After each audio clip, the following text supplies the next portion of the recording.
खोजी गर्नु पर्यो। कहाँदेखि कसरी तपाईँ उत्पन्न भएर आउनुभयो, कति वर्ष भयो, कति दिन भयो, यो किन यहाँ छेदविच्छेद तपाईँ गरिरहनु भएको छ? तपाईँ आउनुभएको कति भयो, कति वर्ष भयो?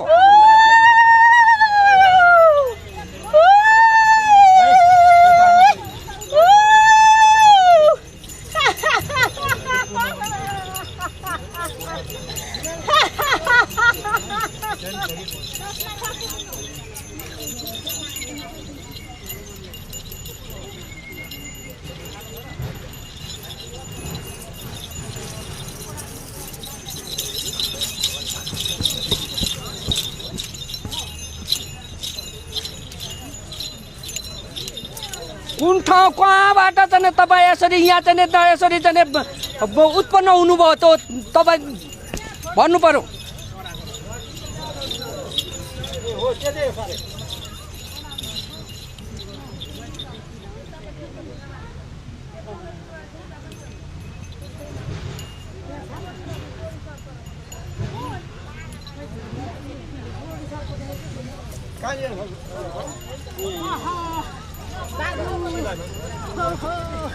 राम्रो सुझाउँदै बुझाउँदै लैजा भनेको मान बाबु मान।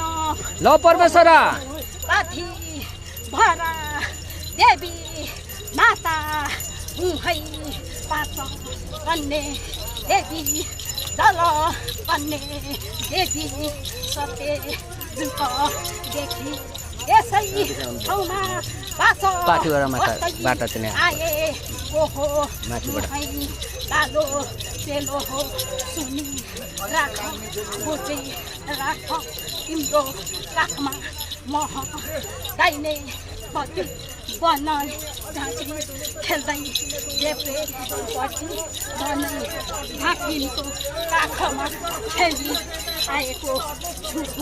ल परमेश्वरा खेल्न त आउनुभयो, तपाईँ किन यसरी छेदविच्छेद गर्दै जानुभयो त? अनि तपाईँ आफ्नो ठाउँमा बस्नु पर्दैन? मलाई छोरा मैला भयो हैती मेरो शिरमा किन फेसा ठोक्यौ फलाङ ठोक्यौ किल्ला ठोक्यौ मैले नै उज्यालो दिनु कति दिनु अरू किन यसो गर्छौ? ल परमेश्वरा अब फेसा दिने छैनौँ, अब त्यसरी गर्ने हामी छैन। त्यसरी गर्दाखेरि कसरी अब के गर्दा चाहिँ हुन्छ त रोकथाम हुन्छ? यहाँ चाहिँ पहिला